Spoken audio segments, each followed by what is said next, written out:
The glass of water felt cool and solid in Ethan's hand, an anchor in a world that had dissolved into a symphony of sound and sensation. From across the polished expanse of the dining table, a slab of Italian marble he had chosen for its veining, which he could now only remember as a web of gray lightning, Clara's laughter chimed. It was a new sound, sharper and more brilliant than the one he had loved for a decade. It was the sound of perfect 20/20 vision, his vision. "He's just so methodical about it," she said, and the lilting condescension in her voice was a physical thing, a needle against his skin. "Everything has its place. The glass must be at a 90-degree angle to the plate, the fork, just so. It's a coping mechanism, of course. Julian, darling, could you pass the wine?" Julian's voice was a low rumble, thick with a smugness that coated every word. "Of course, my love. Anything for the woman who sees the world so beautifully." The clink of the bottle against her glass was a punctuation mark on the insult. They thought he was a fixture in his own home, a piece of furniture that had lost its purpose. They spoke about him as if he were a pet or a child, or simply not there at all. They didn't know that in the silent, lightless world he now inhabited, his other senses had sharpened to a razor's edge. He could hear the subtle tremor in Julian's hand as he poured the wine, a sign of a man who drank a little too much, a little too often. He could smell the cloying, expensive scent of Clara's new perfume, a fragrance she'd chosen after the surgery, a world away from the simple lavender soap she used to wear. He could feel the slight vibration through the floor as Julian shifted his chair closer to hers, a proprietary move that screamed insecurity. They thought he was broken. They thought his blindness was a cage that had trapped him, leaving him helpless and dependent. They were confident in this assessment, so confident that they flaunted their betrayal in the very air he breathed. What they didn't know was that the cage had no lock.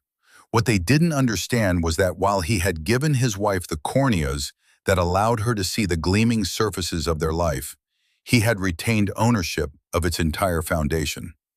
Within 48 hours, the magnificent house they were sitting in, the wine they were drinking, the very clothes on their backs, all of it would be revealed as part of a world they had only ever been visiting. The eviction notice was already drafted. The accounts were already frozen. The man they saw as a relic was, in fact, the architect of their imminent downfall. He took a slow, deliberate sip of water, the coolness a balm against the quiet fire building within him. The final act was about to begin. I hope this story finds you well. I know this is a situation many of you have thought about, the ultimate betrayal. If you're ready to see how patience and integrity can become the most powerful weapons, do me a favor and hit that like button and subscribe to the channel so you don't miss what comes next. And let me know in the comments where you're watching from. It's always amazing to see how far these stories travel. Now, let's go back to the beginning, to the decision that changed everything. It had started with love, a pure, uncomplicated love that felt like the sturdy, elegant structures Ethan designed for a living. He was a rising star in the world of architecture, known for his ability to blend minimalist aesthetics with a deep human warmth. Clara was a gallery curator, with an eye for beauty that he found intoxicating. Their life was a blueprint of shared dreams, drawn with laughter and mutual respect. He loved the way she would look at a painting, her head tilted, a small, thoughtful smile on her face, seeing layers and meanings that escaped everyone else. Then came the diagnosis, a rare, degenerative corneal disease. The world for Ethan began to blur at the edges, the crisp lines of his blueprints softening into indistinct smudges. The vibrant colors of Clara's gallery faded into a muted palette. The doctors were blunt. Within 5 years, he would be completely blind. There was no cure, only a slow, inevitable descent into darkness. Clara had been his rock. She read to him, described the world to him, her voice painting pictures he could no longer see. "The sunset is bleeding into the ocean, darling," she would whisper. "It's all purples and golds, like a bruised peach." Her devotion seemed absolute, a fortress against the encroaching night.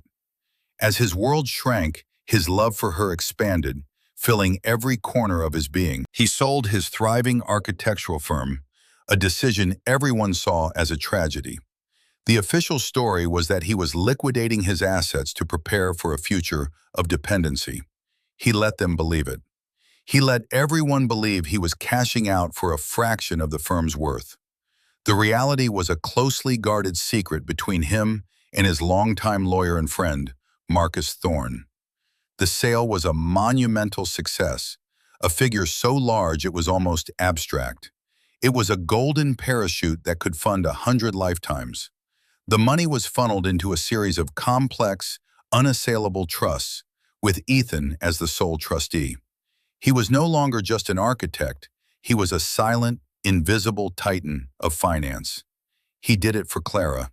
He wanted to ensure that, no matter what happened to him, she would be secure, that their life would continue in the comfort and beauty they had always known.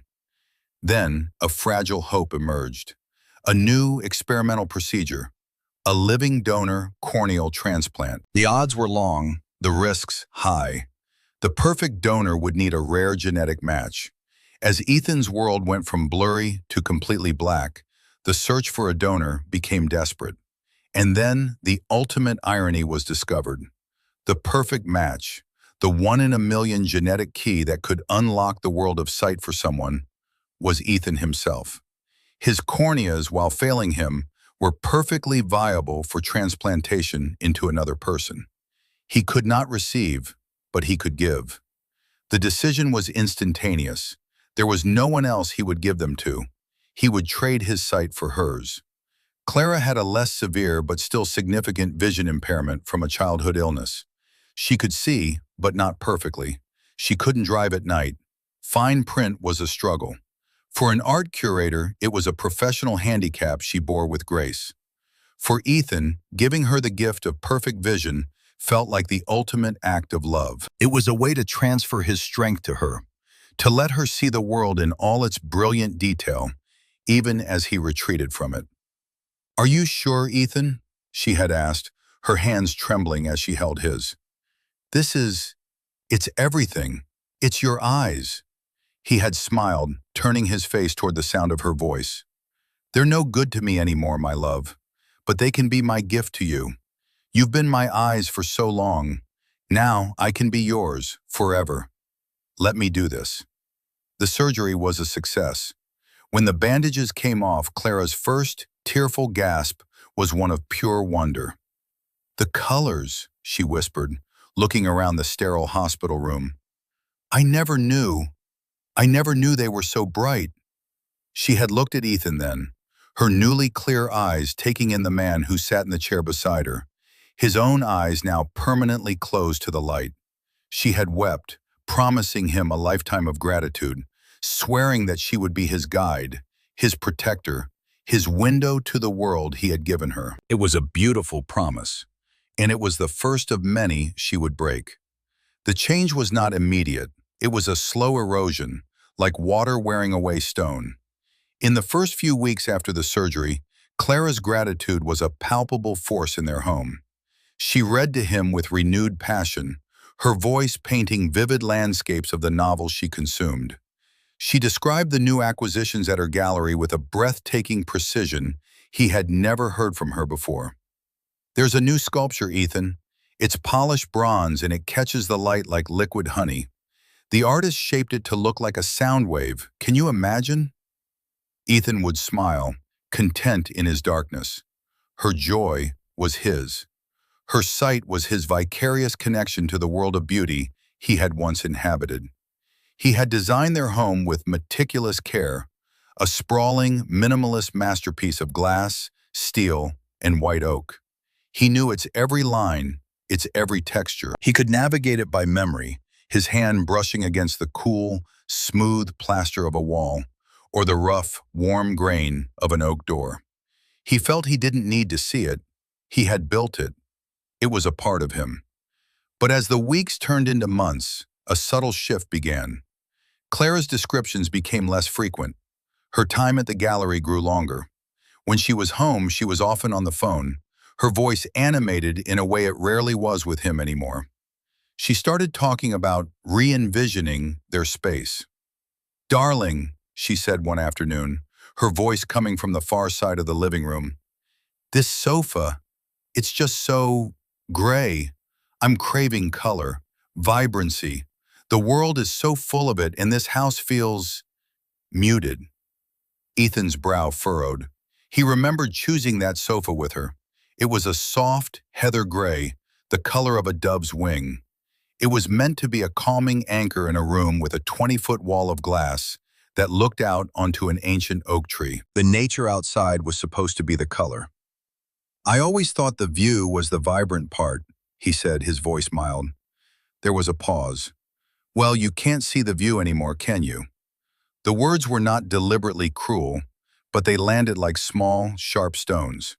It was the first time she had used his blindness as a wall between them, a justification for a decision that excluded him. It was the beginning of his erasure. She began to buy new things. Bright, almost garish cushions appeared on the gray sofa.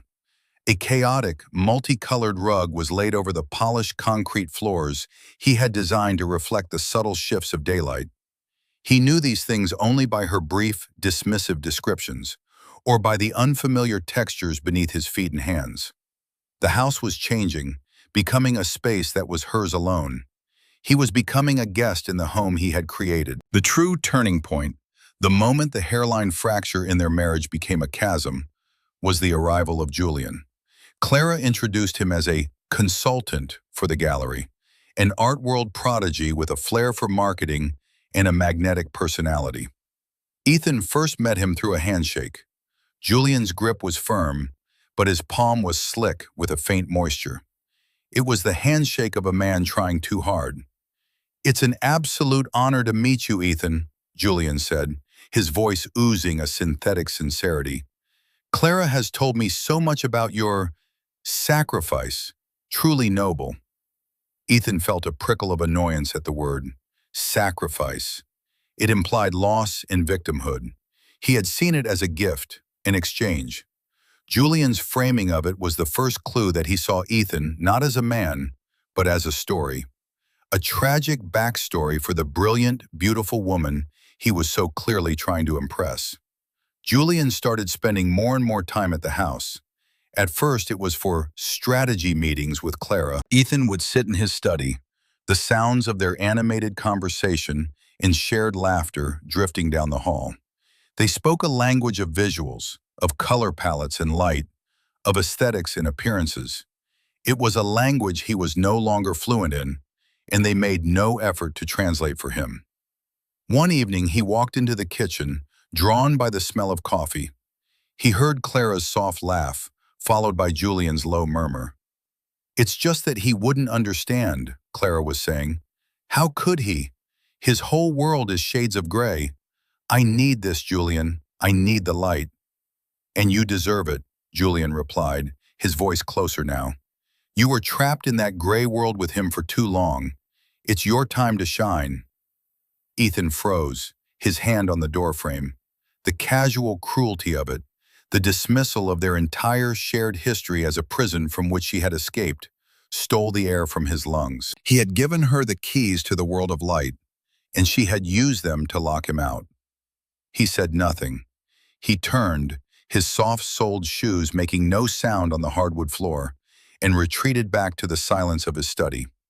It was in that moment, sitting in the profound darkness, that the first cold seed of a new strategy began to germinate. Love and devotion had failed. Perhaps it was time for a different kind of architecture, the meticulous design of a long overdue reckoning. The humiliations began to escalate, evolving from casual dismissals to deliberate acts of marginalization. Julian was no longer a visitor, he was a presence, a shadow that had attached itself to Clara. He started leaving his things around the house. A leather jacket slung over the back of a chair Ethan always used. A pair of expensive Italian shoes by the front door. His scent, a sharp, citrusy cologne, lingering in rooms long after he'd left. It was a territorial marking, a clear and constant reminder to Ethan that his space was no longer his own. Clara, buoyed by Julian's sycophantic admiration, grew bolder in her disregard. She began hosting small gatherings with her new friends, a circle of glittering, superficial people from the art world. During these events, Ethan was treated like a strange, pitiable heirloom. Clara would introduce him with a sigh, her hand resting briefly on his shoulder. "This is my husband, Ethan," she would say, her voice laced with a performative sorrow that made his stomach turn. "He was an architect, a brilliant one." The past tense was a deliberate twist of the knife. Her friends would offer him clumsy, pitying smiles he could hear in their voices. "Oh, you poor dear," one woman had cooed, patting his hand as if he were a dog. "It must be so difficult." Ethan would simply nod, his face a mask of serene neutrality. "I manage," he would say, his voice calm and even. His quiet dignity infuriated them. It was a refusal to play the role of the tragic victim they had assigned to him. The first major confrontation happened over a painting. It was a piece by a lesser-known artist that Ethan had bought for Clara on their first anniversary. It was a simple, abstract canvas of deep, layered blues, reminiscent of a midnight sea. He couldn't see it anymore, but he remembered it perfectly. He remembered the look on Clara's face when he gave it to her. One afternoon, he heard unfamiliar voices in the living room, the sound of something heavy being moved. Clara was there, directing them. "Careful with that," she instructed. "It's going into storage. It just brings the whole room down. It's so somber." Ethan stood in the hallway, his heart a cold, heavy stone in his chest. She was removing the painting. Their painting. "Clara?" he called out, his voice steady despite the tremor he felt inside. She appeared in the doorway, silhouetted against the bright light from the window. "Ethan, I was just doing a bit of rearranging, freshening things up."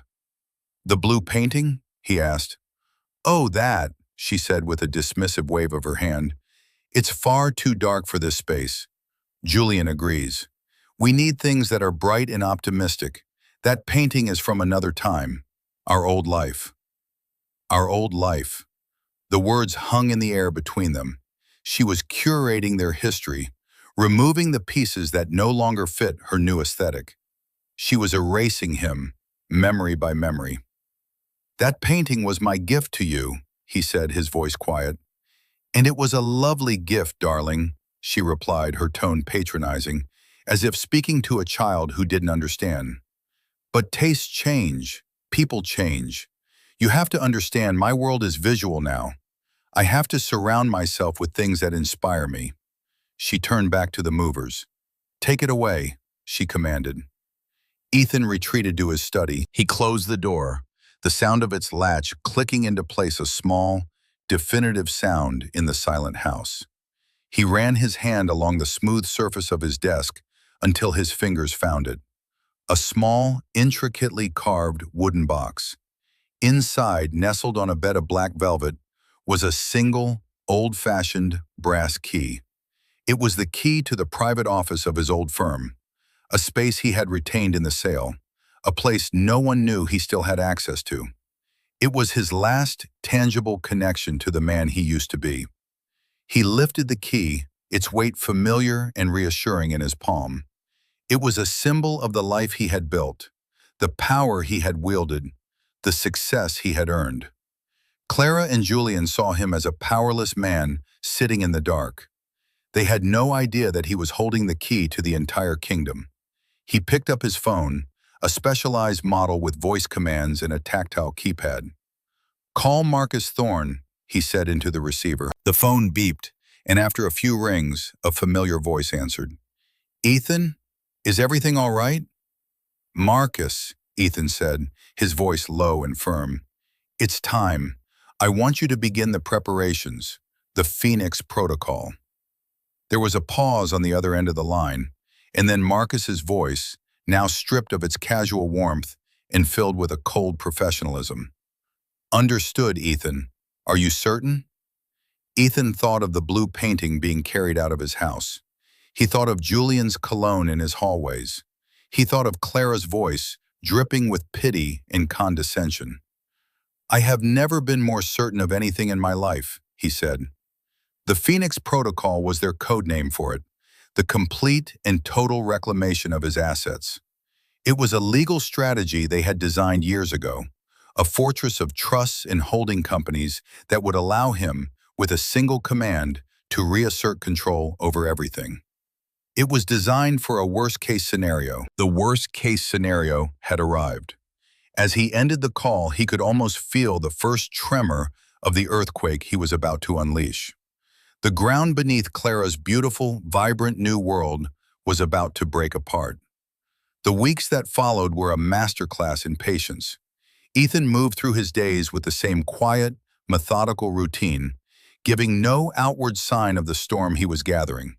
He would wake, exercise in his home gym, listen to audiobooks in his study, and join Clara and Julian for tense, silent dinners. He was a ghost in his own life, a passive observer of his own erasure. But beneath the placid surface, a complex network of actions was being set in motion. Marcus was working diligently. Calls were made. Documents were retrieved from secure vaults.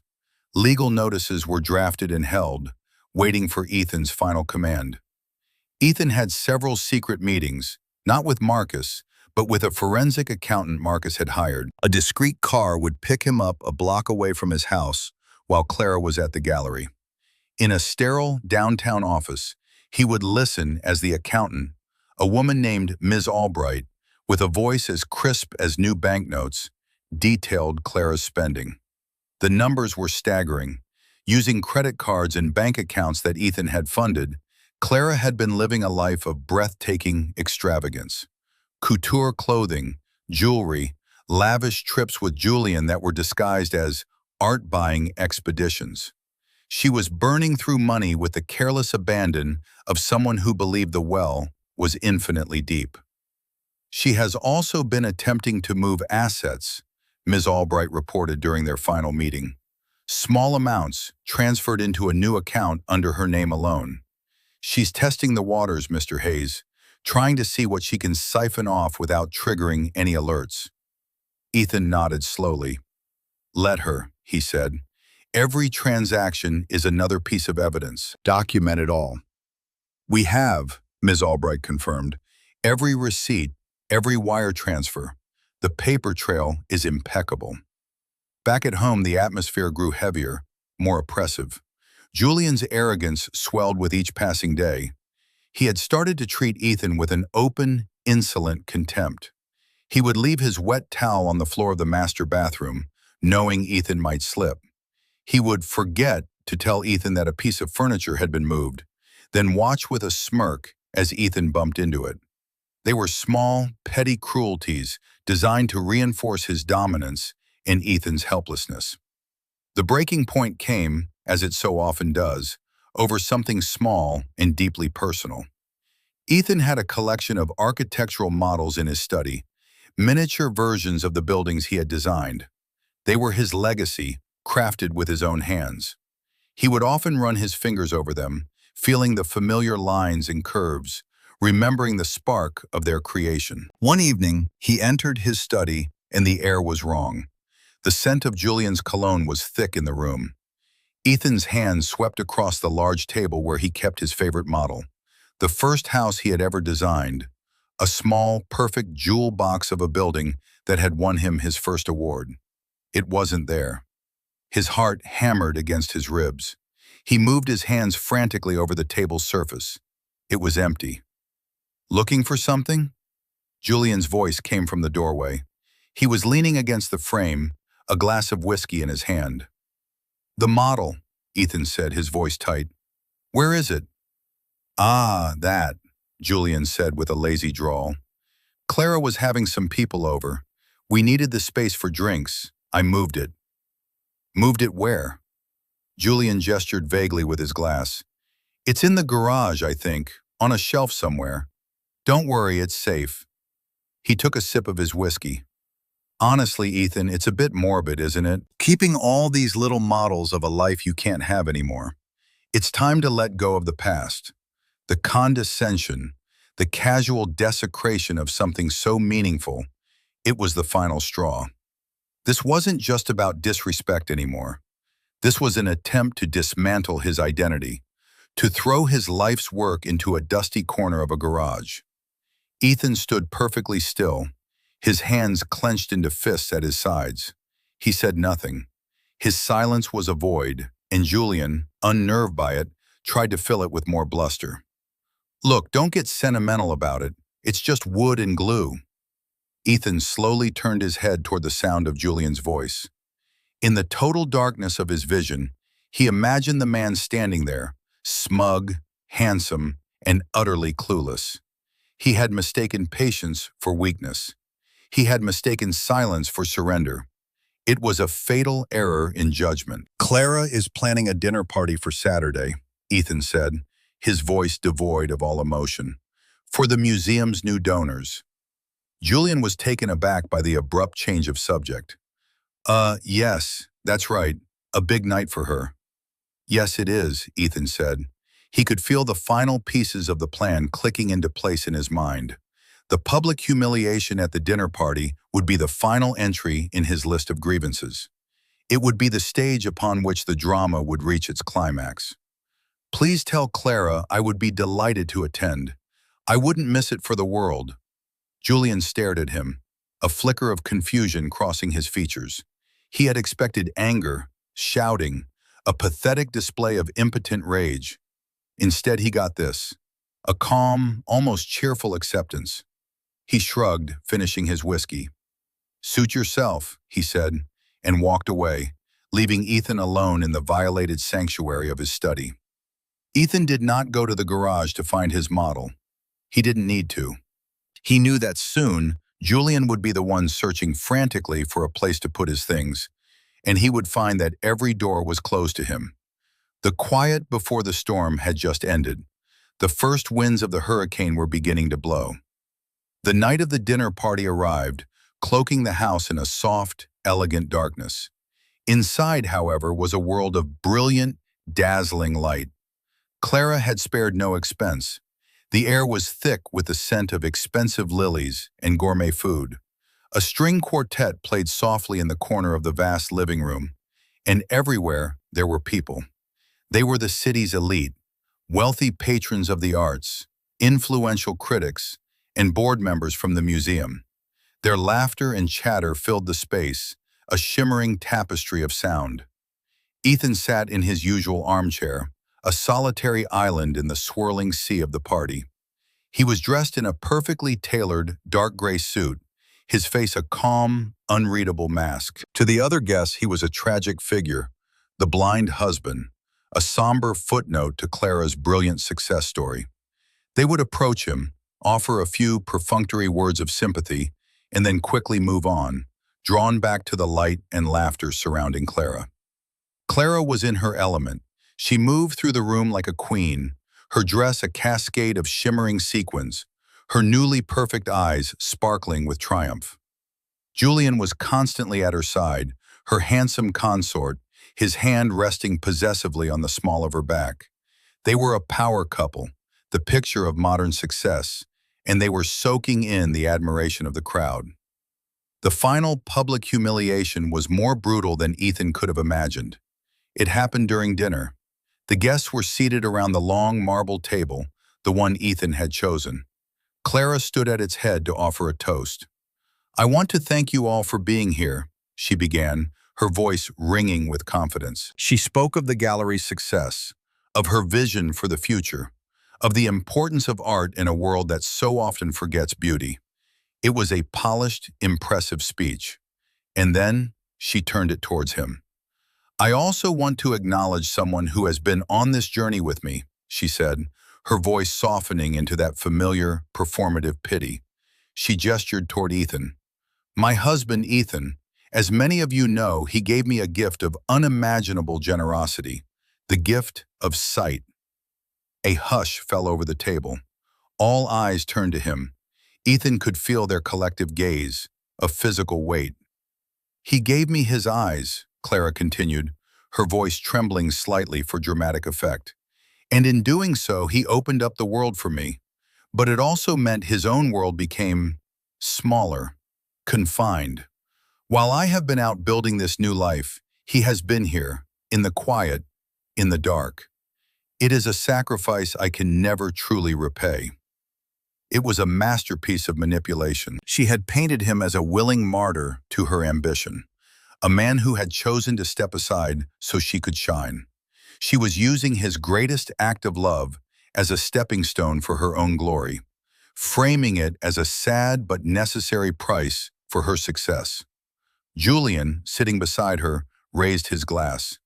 "To Ethan," he said, his voice loud in the silent room, "the man who stays behind." A few guests, caught up in the drama of the moment, murmured their agreement and raised their glasses. But Ethan could hear the discomfort in the silence of others. He heard the slight scrape of a chair as one of the older board members, a man named Mr. Abernathy, shifted uncomfortably. He heard the sharp intake of breath from a woman across the table. Clara had miscalculated. In her arrogance, she had pushed the performance too far, turning a tribute into a public diminishing. Ethan did nothing. He did not raise his glass. He did not smile. He simply sat there, his hands resting in his lap, absorbing the humiliation, letting it settle over him like a shroud. This was the final piece of evidence. This public spectacle was the closing argument in the case he had been building against her. He let the moment stretch, the silence growing heavy and awkward. Finally, he inclined his head slightly. "To the truth," he said, his voice quiet but carrying a strange weight that cut through the room's tension. "May it always find the light." The ambiguity of his words unsettled everyone. The spell was broken. The conversation resumed, but it was strained. The earlier festive mood gone. Clara shot him a look of pure venom from across the table, her beautiful new eyes flashing with anger. She was furious that he had not played his part, that he had introduced a discordant note into her perfect symphony.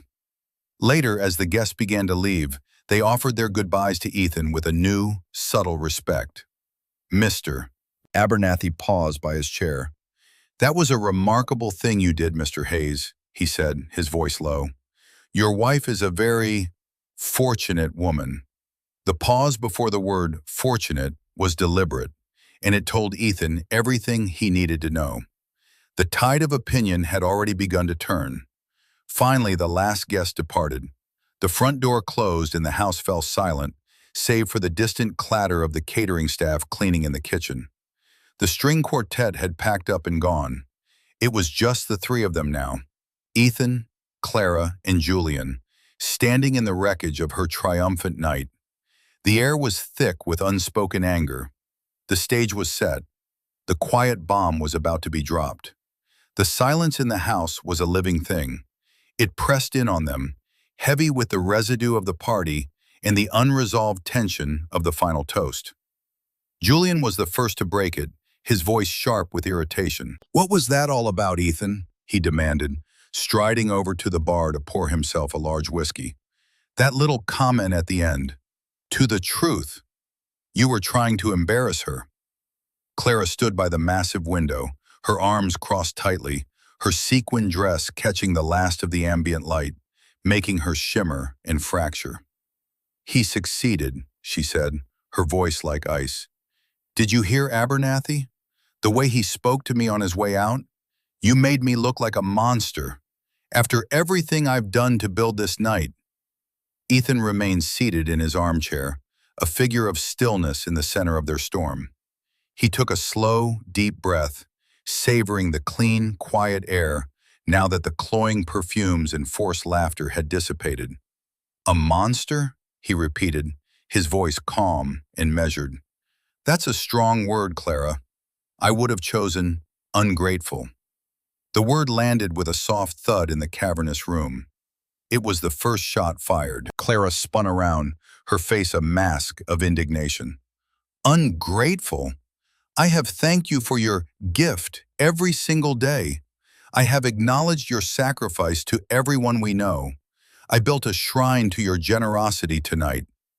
You built a monument to your own ambition, on the foundation of my supposed weakness, Ethan countered, his voice never rising. You didn't honor a sacrifice. You curated a tragedy to make your own success seem more dramatic. There's a difference. Julian scoffed, swirling the amber liquid in his glass. Oh, here we go. The poor, wounded husband. You've been sitting in that chair all night, soaking in the pity. Don't pretend you don't enjoy it.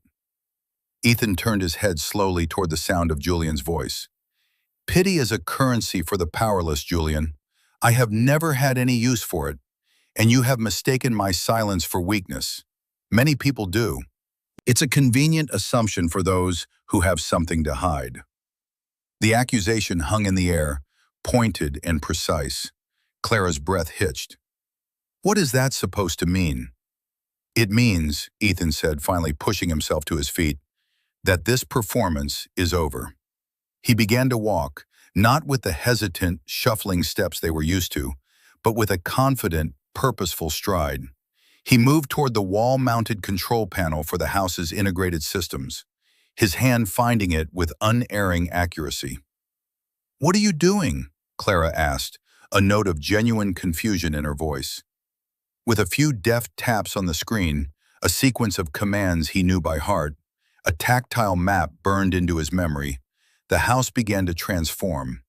The soft, ambient lighting that Clara had so carefully arranged died, plunging the room into near-total darkness, relieved only by the faint moonlight filtering through the windows. The sound system, which had been silent, came to life not with music, but with a soft, clear hum. Ethan, turn the lights back on, Clara snapped, her voice edged with a new, unfamiliar fear. The darkness that was his constant companion was a terrifying, alien environment for her. No, Ethan said. His voice in the dark was different. It was resonant, authoritative, the voice of a man in his own element. I think we should talk in my world for a little while. A world where you can't be distracted by all the pretty, shiny things. A world where you have to listen.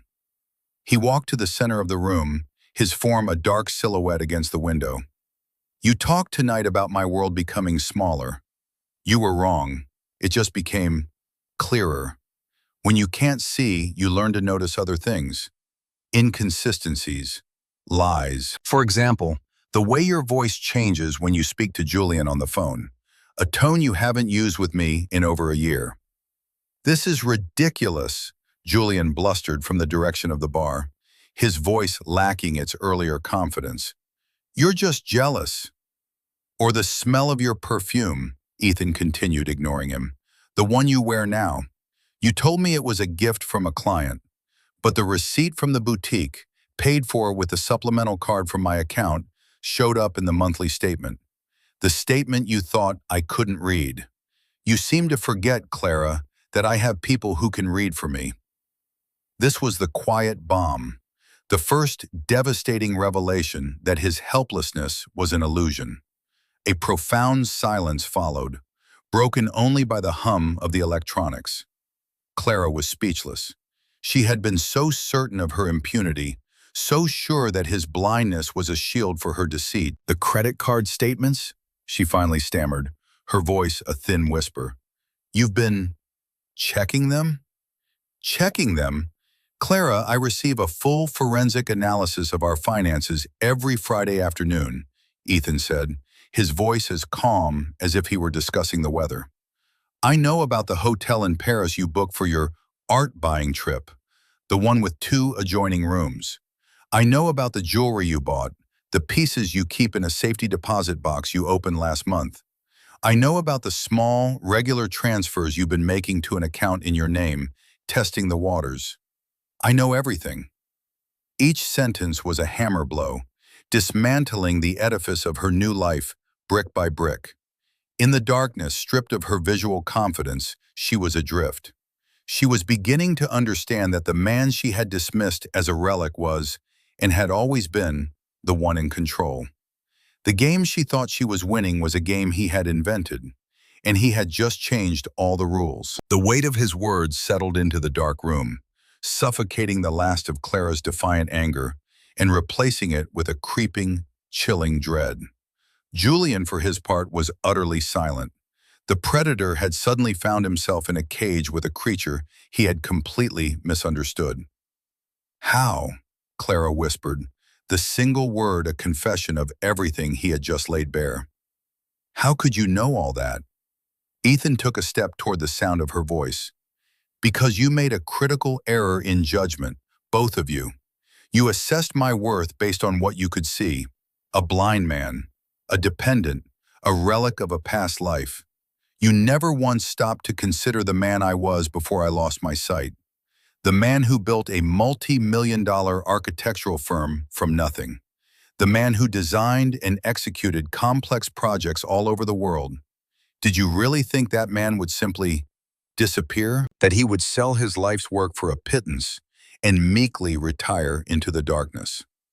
He paused, letting the question hang in the air. "The sale of my firm wasn't a tragedy, Clara. It was a strategy. The number you were told, the one that allows for this comfortable life, was a fraction of the real figure. The rest, the vast majority, was placed into a series of irrevocable trusts. Trusts that I, and I alone, control." He walked over to a low credenza against the wall. His hands moved over its surface, not with the searching gesture of a blind man, but with the certainty of a king. He pressed a hidden catch, and a panel slid open with a soft click. From within, he removed a large, leather-bound portfolio. He held it out into the darkness between them. "These are the original architectural plans for this house," he said, "but they are also more than that. Bound within them are the trust documents, the holding company charters, the deeds, everything. This house, the art on the walls, even the pieces you so dislike, the cars in the garage, the bank accounts you've been so freely spending from, they don't belong to us, Clara. They belong to a holding company, and that holding company belongs to a trust, and the sole trustee is me." The devastation of this revelation was absolute. It was a complete reordering of their reality. Clara let out a small, strangled gasp. She wasn't just living on his generosity. She was a guest with no legal standing whatsoever. That's not possible," she stammered. "Oh, it's not only possible, it's legally airtight," Ethan said. "Marcus Thorne is a very, very good lawyer." He then began his list of grievances, his voice still quiet, but each word sharpened to a razor's edge. "You took the sight I gave you and used it to look down on me. You took the home I built for us and tried to erase me from it. You took the love I offered and traded it for the cheap admiration of a man like him." He gestured vaguely in Julian's direction. "You removed a painting, a symbol of our beginning, because it was too somber for your bright new life. You allowed your new partner to desecrate my life's work, to toss a piece of my soul into a garage because it was in your way.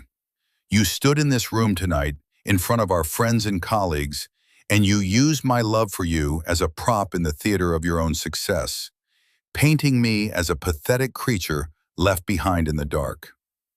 He let the portfolio drop onto the marble table with a heavy, final thud. "You saw my blindness as a weakness. That was your mistake. It was a filter. It removed all the distractions, all the beautiful surfaces, and it allowed me to see you, Clara, for the first time. Not the woman I loved, but the woman you've become. A woman obsessed with appearances, hollowed out by vanity, and cruel in her insecurity." Julian finally found his voice, a pathetic, blustering attempt to regain some footing. "Now hold on. You can't just... This is her house too. The law..." "The law?" Ethan's laugh was a short, sharp, humorless sound in the dark.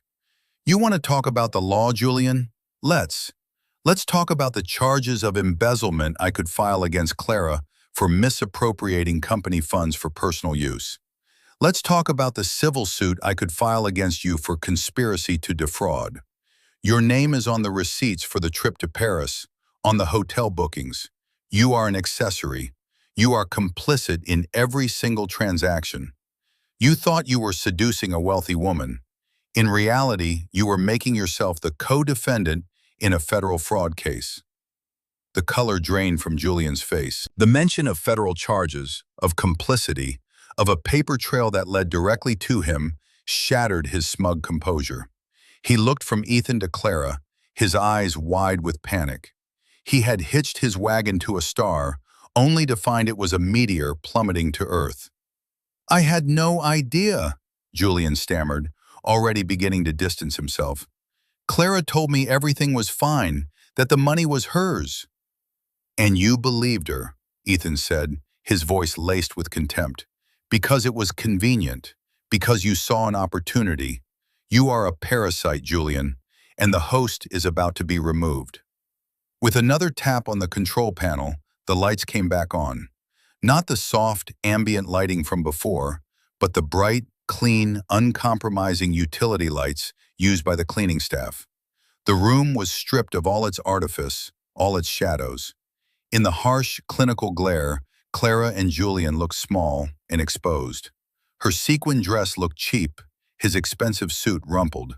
The spell was broken. The beautiful illusion was shattered. They were no longer the king and queen of the art world. They were just two people who had made a terrible, terrible mistake. The immediate aftermath was a symphony of desperation. The harsh utility lights bleached all the color from the room, exposing every flaw, every speck of dust, every crack in Clara's and Julian's composure. The regal confidence had evaporated, replaced by a raw, primal panic. Clara was the first to break. Her face, which moments before had been a mask of cold fury, crumpled. Tears, real and desperate, streamed down her cheeks, carving paths through her expensive makeup. She took a staggering step toward Ethan, her hands outstretched. "Ethan, please," she begged, her voice thick with sobs. I didn't know. I got carried away. The world, it was so new, so bright. I lost myself. I lost us. But we can find it again. I swear."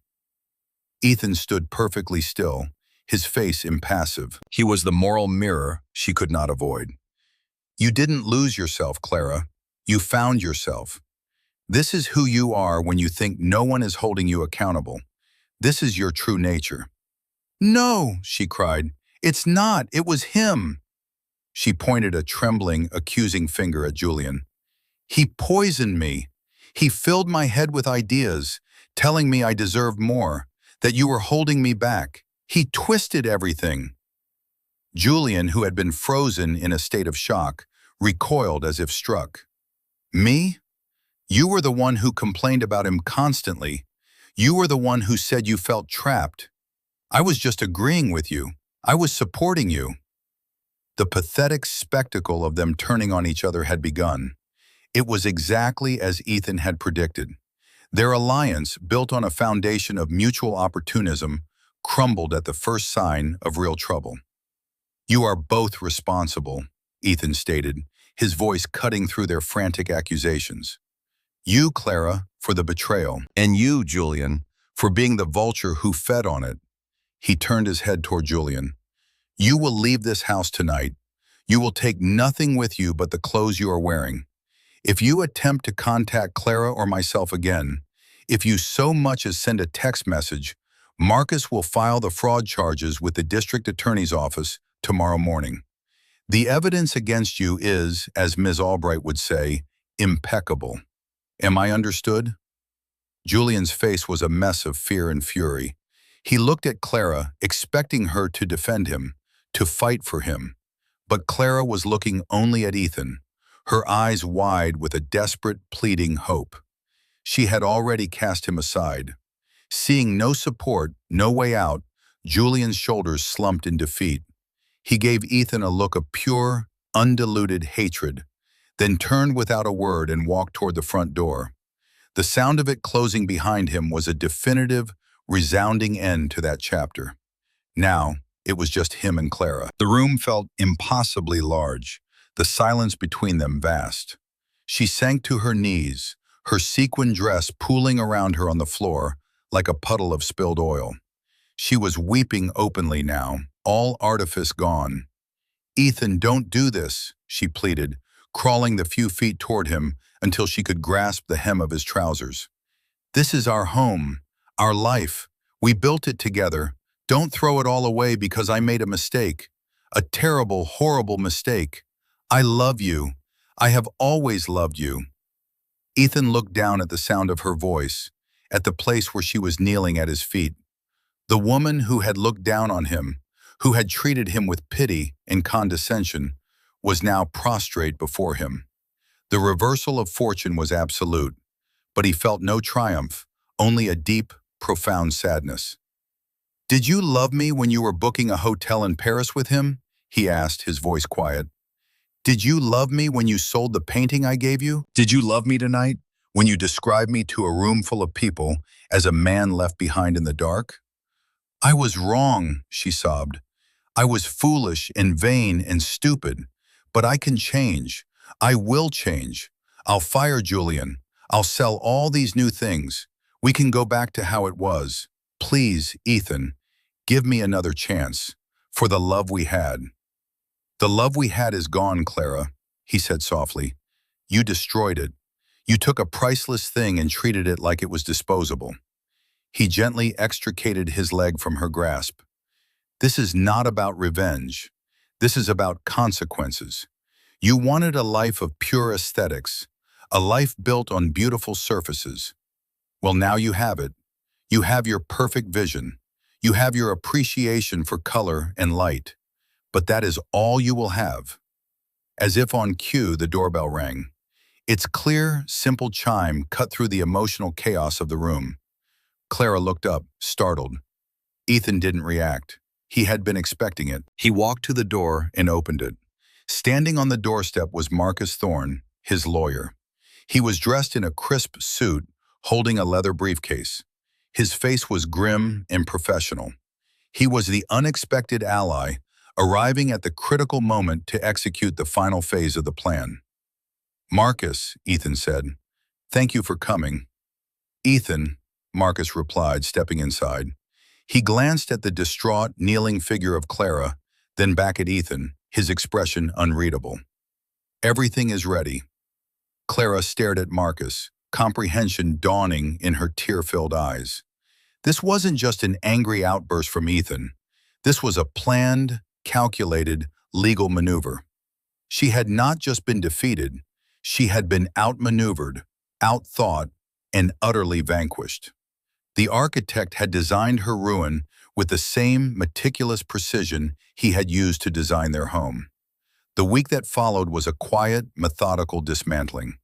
There was no more shouting, no more tears. A strange, cold calm had settled over the house. Clara moved through the rooms like a ghost, her face pale and drawn. The vibrant, confident woman from the dinner party was gone, replaced by this hollowed-out stranger. Marcus had been brutally efficient. He had presented Clara with the terms, not as a negotiation, but as a statement of fact. She would be allowed to take her personal belongings, her clothes, her books, some small pieces of art that were verifiably gifts to her. Everything else, the house, the furniture, the primary bank accounts, the cars, was the property of the trust and was off limits. She would be given a one-time severance, a sum generous enough to ensure she wouldn't be destitute, but small enough to be a stark reminder of the life she had lost. It was, as Marcus dryly noted, far more than she deserved, but a gesture of Ethan's enduring character. Clara had signed the papers without a word, her hand moving numbly across the pages. The fight had gone out of her. She had seen the mountain of evidence Marcus had compiled. The bank statements, the travel itineraries, the sworn affidavits from the forensic accountant. She knew she had no legal ground to stand on. Any challenge would not only fail, it would likely result in the fraud charges Ethan was holding in reserve. She was trapped. Ethan, for his part, remained a figure of quiet authority. He did not gloat. He did not taunt her. He simply coexisted with her in the house for those final few days, the space between them charged with the weight of a decade of shared history, now fractured beyond repair. He took his meals in his study. He spent his time on the phone with Marcus, or listening to architectural podcasts, already planning his next chapter. The day Clara was scheduled to leave, a professional moving van, small, not the large kind used for moving houses, arrived. Ethan sat in the living room, listening to the sounds of her departure, the clipped, professional voices of the movers, the rustle of boxes, the soft click of her heels on the hardwood floors as she moved from room to room, gathering the remnants of her life. She came to find him before she left. He heard her stop in the doorway of the living room. "I'm going now," she said. Her voice was flat, devoid of emotion. Ethan nodded slowly. "I wish you well, Clara." There was a long pause. He could hear her breathing, a shaky, uncertain sound. "Was any of it real?" she asked, her voice barely a whisper. "The love you had for me?" "It was the most real thing in my life," he answered, his voice soft but firm. "I would have lived my entire life in darkness for you, happily. The tragedy is that you couldn't love the man in the dark. You could only love the idea of him, the story of his sacrifice." He heard her take a sharp breath, and he knew his words had hit their mark. "It was the truth, the core of it all. The eyesight you gave me," she began, her voice cracking. "Now it just lets me see everything I've lost. Every beautiful thing in this house, every color, every line. It's a torment. It's a punishment." "No, Clara," Ethan said, turning his head toward her. "It's not a punishment. It's a lesson. You wanted to see the world. Now you do. You see it for what it is. You see the consequences of your choices. True sight isn't about colors and light. It's about clarity. And that is something you are only just beginning to learn." He heard her sob, a single choked sound. Then the click of her heels as she turned and walked away. A few moments later, the front door opened, and then closed with a soft, final click. And then there was silence. The house was his again. It was quiet. It was empty.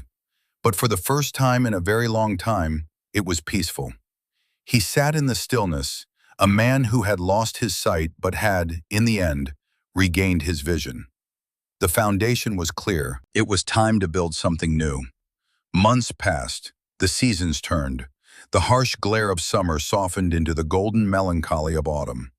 The house, once a stage for betrayal and conflict, slowly began to feel like a home again. Ethan had the movers return the blue painting to its rightful place in the living room. He couldn't see its deep, layered colors, but he could feel its presence, a calm and steady anchor in the room. He spent hours in his study, his hands rediscovering the intricate lines of his architectural models, including the one he had retrieved from its ignominious exile in the garage. He did not remain idle. The Phoenix Protocol was not just about reclamation, it was about rebirth. With his vast resources now fully at his command, he embarked on a new project, one that had been a quiet dream for years. He founded a charitable foundation and began to design its flagship building, the Hayes Center for Vision and Design. It was to be a state-of-the-art facility, part research institute for degenerative eye diseases, part vocational school for the newly blind, teaching skills from adaptive technology to, in a nod to his own past, tactile art and architectural modeling. He threw himself into the work with a passion he hadn't felt in years. He couldn't draw the blueprints himself anymore, but he could describe them with breathtaking precision to a team of young, eager architects he had hired. He would sit in meetings, a still point in a flurry of activity, and articulate his vision. "The hallways must be wide," he would instruct, "and the flooring must change in texture to signify approaching intersections. All signage will be in both large print and braille. The central atrium needs a fountain, not for the look of it, but for the sound. It will be a sonic landmark, a point of orientation for everyone who walks through the doors." He was designing from the inside out, using his own experience of a world without sight to create a space of perfect function, safety, and beauty for those who lived in it. He was building a sanctuary, not of minimalism and glass for the seeing, but of texture, sound, and logic for the blind. It was the most meaningful work of his life. One afternoon, Marcus came to visit him at the construction site. Ethan stood on the subfloor of what would be the main lobby, the sounds of construction echoing around him. He held a rolled-up set of blueprints, though he could not see them. "The center is looking incredible, Ethan," Marcus said, his voice filled with genuine admiration. "It feels right," Ethan replied, a small smile on his face. "It feels purposeful." "I have some news," Marcus said, his tone shifting slightly. "About Clara." Ethan's smile faded, but he remained calm. "Oh? She's left the city. I got a notification from the bank that her address has been changed to a small town upstate. She's working, apparently, at a local library." Ethan considered this for a moment. A library, a place of quiet, of books, of knowledge, a world away from the glittering, superficial art scene she had so desperately coveted. "Is she all right?" he asked. The question was devoid of passion, a simple inquiry. "She's surviving," Marcus said. "Julian, on the other hand, word is he's been blacklisted in the art world. My quiet inquiries to a few board members, including your friend Abernathy, made his position untenable. No one wants to be associated with him. Last I heard, he was selling luxury cars." The irony. Poetic justice. They had both, in their own ways, been brought down to a level that matched their character. Clara, surrounded by the quiet wisdom of books she could now perfectly read, perhaps finally learning something of substance. Julian, a peddler of shiny, expensive surfaces, his true calling at last. "Good," Ethan said simply. There was no malice in it, only a sense of rightness, of balance restored. He had no more anger left for them. They were figures from a past life, their power over him gone. His world was here, now, in the smell of sawdust and wet concrete, in the future he was building. He had learned the hardest lesson of all, that true vision has nothing to do with the eyes. It is the ability to see the foundation beneath the facade, the character beneath the charm, the truth beneath the performance. He had given away his sight, and in return he had been given a profound, unbreakable clarity. His world was not smaller, as Clara had claimed. It was infinitely larger, richer, and more meaningful than the one he had left behind. He had found his purpose not in what he could see, but in what he could build for those who, like him, had to navigate the world in a different way. And so his story ends, not with the satisfaction of revenge, but with the quiet triumph of redemption. Not Clara's redemption, but his own. He redeemed his pain, turning it into purpose. He redeemed his loss, turning it into a gift for hundreds of others. He proved that the most powerful response to betrayal is not to destroy, but to build something better in its place. What do you think? Is this a kind of justice you find satisfying? Sometimes the greatest victory isn't in watching your enemies fall, but in rising so far above them that they are no longer visible. Let me know your thoughts in the comments below. Thank you for joining me on this journey. If you found value in this story, please don't forget to like and subscribe for more tales of integrity, resilience, and the ultimate triumph of the human spirit. Until next time, build your foundations strong.